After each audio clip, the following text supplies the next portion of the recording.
All right, everyone, get ready. Because today we are diving into something that, well, let's be honest, might not sound like the most thrilling topic at first. We're talking emergency preparedness. But don't tune out just yet, because this isn't your average how to pack a go bag deep dive. This is about feeling empowered, not overwhelmed. Exactly. We're using this awesome guidebook about Yale University's emergency procedures as inspiration. Oh, interesting. Now, before you think, wait, I didn't go to Yale, trust me, we're going to pull out the universal stuff, the stuff that applies to all of us, wherever we are. Love that. And the coolest thing about this guidebook, they kick things off with this framework. Plan, evaluate, respond. It's not just about having that go bag. It's about being mentally ready for anything. It's so true. And, that actually ties in perfectly with how first responders are trained to. The more you've thought through different scenarios in your head beforehand, the better you'll react under pressure. Yeah. It's like you've already done a mental run-through, Oh, totally. Like a fire drill, but for your brain. Exactly. And there was this one detail in the guidebook that really stood out to me. They recommend having not one, but 2 meeting points after an evacuation. 2. Okay, at first I thought, is that overkill? Right. But then they explain it. Yeah. You've got your immediate meeting point, but what if something happens and that spot's not safe anymore? Having that second spot a little farther out just gives you more options. Yeah. It's all about being able to adapt on the fly. I like that, like having a backup plan in case your favorite coffee shop is closed. It's not panicking, it's just, okay, I'm one step ahead. Which brings us to that evaluate part of the framework, right? Because sometimes being prepared means spotting those little connections in the most unexpected places. Totally. Like, okay, get this. This guidebook has a whole section on classroom preparedness. Okay. And I'll admit, at first I was like, all right, not exactly relevant to my life right now.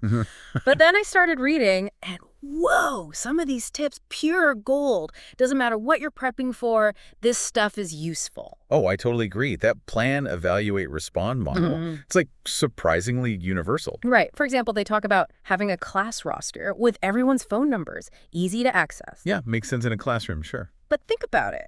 How many times have you been in some situation volunteering, working on a project, and something happens, and you suddenly realize, I don't have everyone's contact info. Happens all the time. And it's like, that right there, that can waste so much time if you need to get in touch with people quickly. And speaking of time, here's another gem from the classroom section. They suggest having just one person in charge of checking for emergency alerts. Everyone else silences their phones. See, that's smart. 1 point person.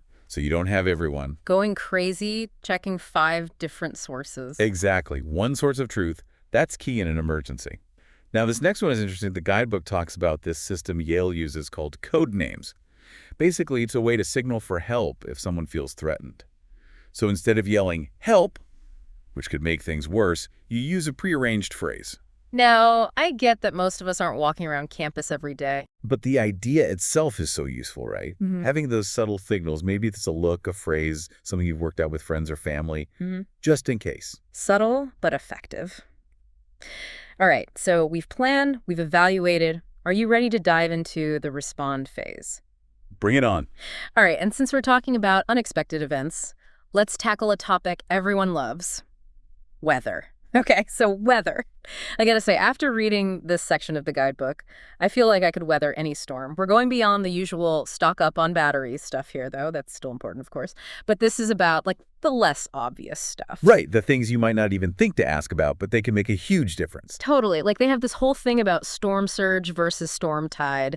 And I'll admit, before reading this, I kind of thought those were, well, the same thing. Big, scary water. Yeah, right. It's a common misconception. But they break it down really well. So storm surge is the water that gets pushed towards the shore because of the hurricane's wind. Okay, that makes sense. But then you've got the regular tide on top of that. So storm tide is the combination surge plus tide. Oh, so it's like a double whammy. The tide's already high, and then the surge is like, hold my beer. No wonder those floods during hurricanes are so intense. Exactly. It's such a small distinction, but knowing the difference can really change how you prepare. For sure. Okay, here's another one that surprised me. You know that myth about how if you touch someone who's been struck by lightning, you'll get electrocuted? Oh, yeah, I remember hearing that. Well, it turns out it's totally a myth. The guidebook sets the record straight on that one. Which is so important, because imagine someone needs help, but everyone's standing back because of that misconception. Exactly. Knowledge is power, right? Mhm. Speaking of which, this next tip isn't just for hurricanes, but I loved how they emphasized wearing layers of clothing in cold weather. Yeah, it seems obvious, but it's easy to forget how quickly things can go south if you're not dressed properly. Right. And with layers, you've got options. Too warm, take one off. Plus, layering is always in style. All right, so we've planned, we've evaluated, we even weathered that storm, but I saved the most intriguing respond tip for last, dealing with suspicious mail or packages. Ooh, okay, now this is something I think we can all relate to. Right. We've all gotten that weird package like handwriting looks off, too much tape. Yes. Well, the guidebook had this tip that really stuck with me. They said to watch out for handwriting that's too neat.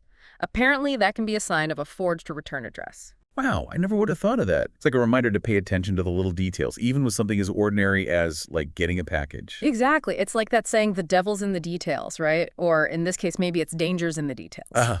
So true. And, that kind of brings us full circle to what this whole deep dive has been about. Preparedness. It's not about becoming some survival expert overnight. It's about having those tools, those frameworks, to think through a situation, evaluate the risks, and then respond in a way that keeps you and everyone around you safe. And the cool thing is, those tools, they pop up in the most unexpected places. Who knew a guidebook about Yale would be so relevant to our everyday lives? Right. It's all about connecting those dots. And the best part is, we're not done yet. There's always more to learn, more ways to apply these ideas to our own lives, our communities. Which, speaking of communities, that's something I want you all to think about this week. Today, we focused on being prepared as individuals, which is super important. But what about your community? What unique skills, what experience do you bring to the table? How could you use those to help others in a time of need? It's something to chew on, and who knows, maybe it'll spark a whole new deep dive for us down the road. Until then, stay curious and stay prepared.